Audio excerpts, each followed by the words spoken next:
So, have you ever felt like this? And, I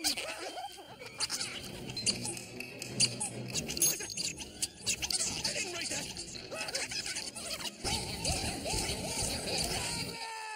Stop it! Don't you hear it? Yes, I did it! I did it! I took the boots! They're here! Under the floorboard! Please, make it stop! It's a squeaking of the hideous boots! I'm sorry, but I can't take the infernal squeaking no more! Hopefully you haven't, because this SpongeBob scene was based off of Edgar Allan Poe's The Telltale Heart.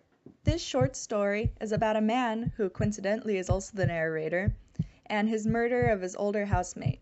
He speaks about this quite proudly and says that he blames it on the old man's evil eye. The narrator creeps about the old man every night and watches him, shining a light on his face just to see this eye open up. But one night, the old man does open up his eye, and the narrator goes crazy and kills him. And then he cuts up his body and puts it under the floorboards. A little while later, 3 men who are police officers show up at the door. They said that the neighbors heard a shriek coming from the narrator's house. The narrator feels at ease. He doesn't think there's anything to worry about, and he invites the police officers in to investigate. But while he is sitting down over the old man's body, he starts to hear the heart beating under the floorboards. Finally, he freaks out in front of the cops and admits to the murder he did. However, what is less obvious throughout the story are all the contradictions that the narrator makes. In fact, the story starts out with a contradiction.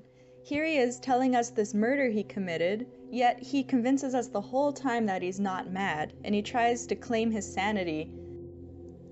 In the first few lines of the story, he says, "The disease has sharpened my senses. How then am I mad?" When this short story was published in 1843, madness was often thought of as an act of passion, like a sudden act by anger or loss of temper. Now, the narrator probably does not think that he is truly insane or mad because he calculated it all out. The second contradiction is his delight in killing the old man, even though he said he loved him and had no ill will towards him. He said, quote, "Whenever it fell upon me, my blood ran cold, and so by degrees, very gradually, I made up my mind to take the life of the old man, and thus rid myself of the eye forever." This obsession the narrator has with the evil eye is so much so that he can completely forget about his love for the old man, and he separates the eye as almost like a separate entity from the man himself. This version of the video I used for the Telltale Heart actually made the old man mean. The way I treat you. And be glad it was only a slap. You deserved a beating. And that he had enough of the old man, thus giving him a reason to want to kill him. Although in the story, the narrator just simply says that he had no ill will towards the old man and that the eye drove him to do it. If there was a mental disorder to give the narrator, most people believe it was paranoia and psychosis. According to the Merriam-Webster, paranoia is defined as a serious mental illness that causes you to falsely believe that other people are trying to harm you. For some reason that is not clearly stated, our narrator felt fearful towards the evil eye and thought that it was trying to harm him. From Healthline.com, their definition of psychosis is characterized by an impaired relationship with reality. People who are psychotic may either have hallucinations or delusions, which once again leads into another contradiction. Why did our narrator hear the heart beating under the floorboards even though the old man was dead? While the narrator is sitting down with the policeman before he goes crazy, he starts to hear the heartbeat, and strangely enough, he believes that the policemen can also hear it and that they're suspicious of him. After being driven mad by the heart beating and his thoughts of the policemen conspiring against him, he cries to them and he says, "Villains!" The combination of the heart beating and his paranoia about the policemen knowing that he was guilty actually caused him to admit his own guilt. If he hadn't said anything, things would have been okay. He was his own demise in the end.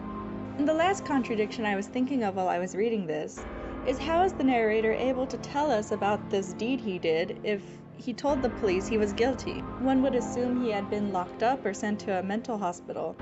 Or perhaps maybe he's writing a letter to us about it or telling us through the prison bars.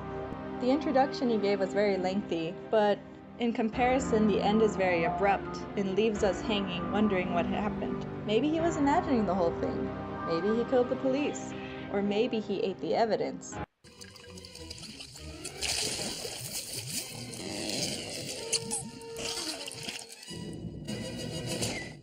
The deed is done.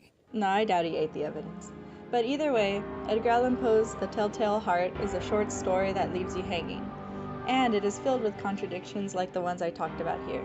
So I hope you enjoyed my video. Thank you!